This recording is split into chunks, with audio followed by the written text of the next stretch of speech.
Durant cette période, il eut pour la première fois la vision d'une magnifique jeune femme qu'il reconnut comme Sita, la compagne dévouée de Sri Ramachandra. La douce demoiselle vint vers lui, souriant, et lui demanda ce qu'il voulait, car elle était prête à lui donner tout ce qu'il voulait. Sri Ramakrishna ne demanda rien d'autre que de la vraie dévotion pour elle, la mère de tout l'univers. Sita fut extrêmement satisfaite et se fondit en lui. Après cela, il eut de nombreuses visions de Dieu et de déesses, et tout se fondait en lui. Un peu plus tard, apparut en lui le désir de pratiquer les exercices décrits par les tantras. Une brahmine d'âge moyen, bien versée dans les Puranas et les tantras, vint à cette période et en voyant Sri Ramakrishna, comprit immédiatement son état spirituel exalté et déclara qu'elle avait enfin trouvé l'homme qu'elle cherchait depuis longtemps, car elle avait été choisie par la providence divine pour être son gourou dans les tantras. Il passa par plusieurs processus difficiles avec réussite grâce à l'aide de cette merveilleuse dame, et le jour où il devint un maître parfait dans les tantras, elle disparut. Il est curieux de noter que dès qu'il voulut essayer une quelconque voie spirituelle, il trouva toujours un expert pour le guider, dont l'arrivée surprise et à propos rendait les choses très faciles pour lui. Et aucune voie, quelle que soit la difficulté, ne prenait pour lui plus de 3 jours à maîtriser. Quand il s'essayait aux voies du tantra, plusieurs éminents dévots tantriques venaient à lui de leur propre chef. Quand il termina les voies tantriques, une nouvelle vague surgit dans son mental qui le rendit impatient de réaliser Sri Ramachandra et de jouir de sa divine beauté. Un sannyasine, dévot de Rama, vint à ce moment et le guida sur cette voie. Sri Ramakrishna réalisa cet idéal en voyant l'objet de son intense dévotion. Le sannyasine avait l'habitude de vénérer une image de Rama bébé qu'il avait avec lui. Il la donna à son glorieux disciple qui vit en elle le Dieu vivant et la vénéra et l'adora chaque jour avec une telle ferveur qu'il ne pouvait s'en séparer, la gardant avec lui où qu'il allait. Il la voyait comme son cher enfant, et lui-même comme Kaushalya, la mère de Sri Ramachandra. Et l'intensité de son sentiment était telle qu'il vivait et se déplaçait tout le temps en compagnie de son adoré. Après cela, Sri Ramakrishna voulut réaliser le but du Vedantine moniste. Et un sannyasine, nommé Totapuri, arriva de façon opportune, comme s'il avait été envoyé par un pouvoir invisible pour l'aider. Guidé par lui, il fut capable de réaliser en 3 jours le plus haut samadhi, dans lequel toute idée de dualité disparaît. Totapuri était ébahi de le voir réaliser en si peu de temps l'état le plus exalté de la superconscience, qui est inaccessible pour la plupart des gens et qui lui avait demandé 40 ans. Il réalisa que c'était un être extraordinaire, et bien qu'il était venu pour rester seulement 3 jours, car il était en route pour Gangasagar, il resta 11 mois avec son disciple.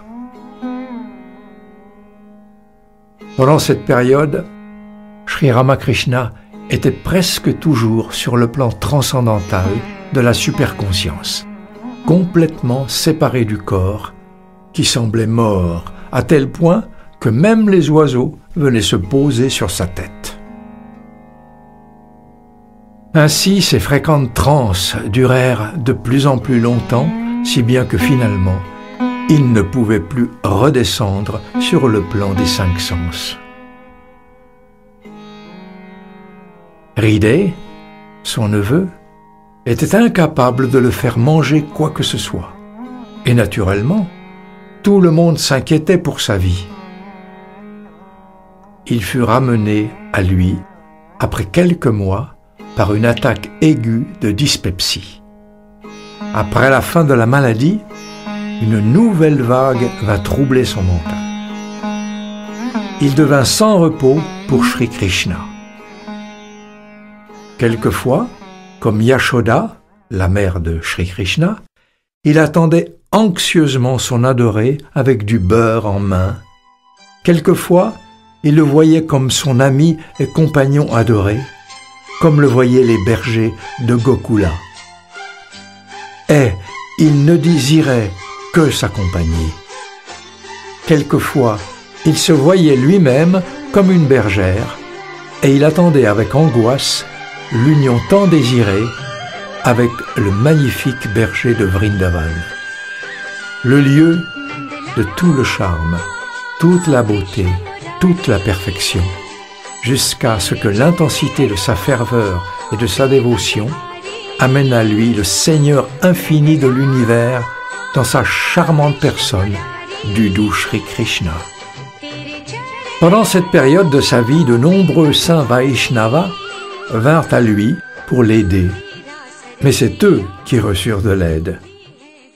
Il découvrit alors que toutes les différentes voies décrites dans les écritures hindoues, bien qu'elles semblent parfois diamétralement opposées, conduisent toutes au même but. Il ne s'en contenta pas. Il voulait voir si les autres religions du monde, comme l'islam et le christianisme, étaient des voies ou pas. Alors, il essaya d'abord la première, avec l'aide d'un enseignant musulman résidant à Dumdum.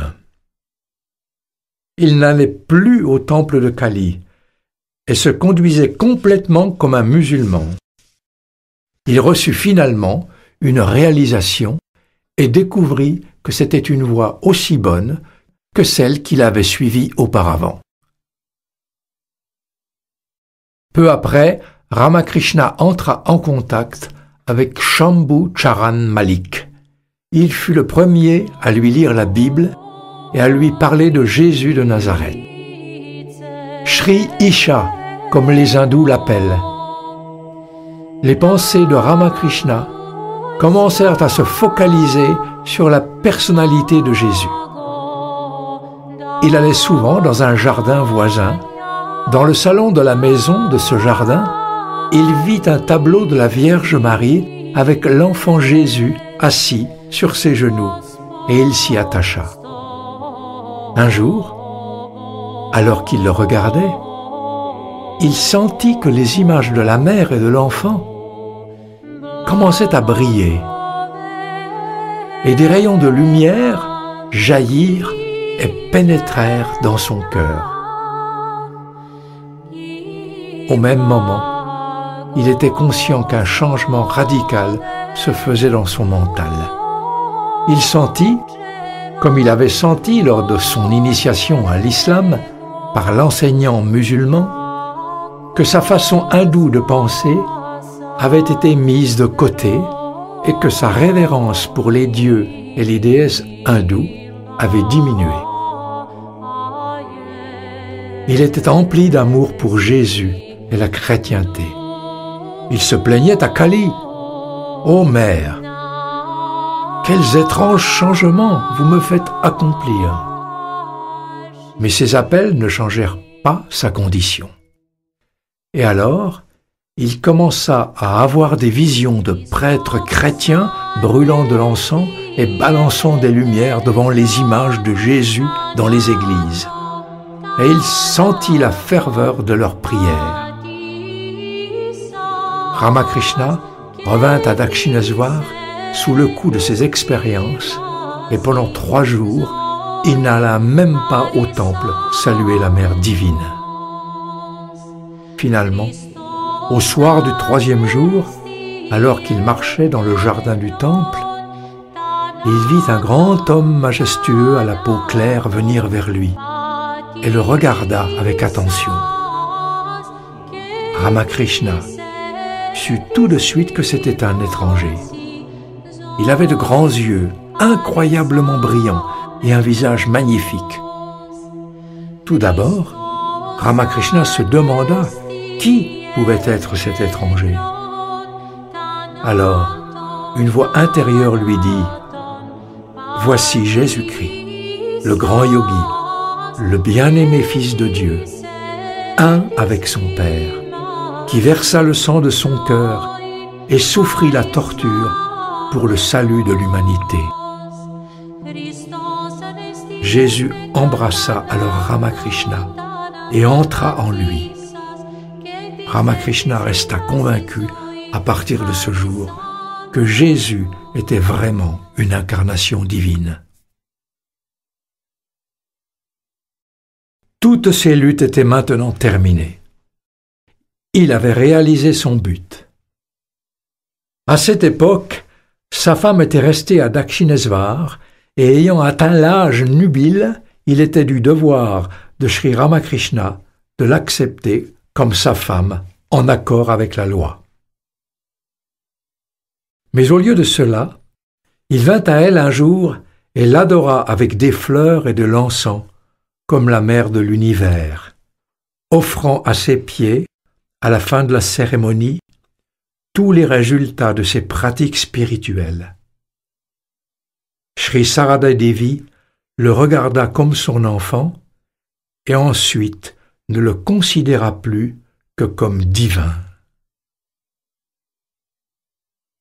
Je n'ai pas besoin d'aborder la dernière portion de la vie de Sri Ramakrishna. J'espère que j'ai suffisamment parlé de lui pour vous donner une vue rapide de cet homme divin et aussi de la doctrine universelle qu'il est venu prêcher. Selon lui, nous devons combiner l'orthodoxie et le libéralisme.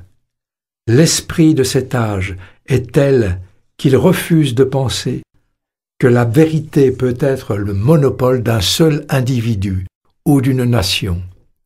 La science nous a appris cette grande leçon et nous voyons en Sri Ramakrishna le mariage de la religion et de la science. Et c'est exactement l'esprit de l'hindouisme dont l'un des grands promoteurs chante « Quiconque prend refuge en moi, par quelque voie que ce soit, me voit répondre exactement à ses besoins. Tous suivent ma voie seule, ô Partha. » La Bhagavad Gita.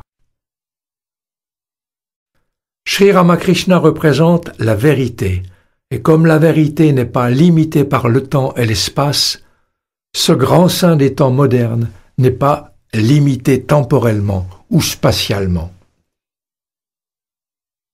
Sa vie a maintenant seulement commencé, et elle est destinée à briller pour tous les hommes et femmes du monde dans un futur proche. Comme l'a dit Swami Vivekananda, sur les bannières de toutes les religions sera écrit « Aide et non combat », assimilation et non destruction, harmonie et paix et non dissension. Quand tous les hommes et femmes se verront comme frères et sœurs et vivront ainsi en harmonie, permettant à chacun de voir, vénérer et aimer le Dieu infini, en accord avec sa capacité et ses choix. Luttons au mieux pour voir apparaître, aussitôt que possible, un tel temps béni et faire briller Sri Ramakrishna dans toute sa parfaite gloire.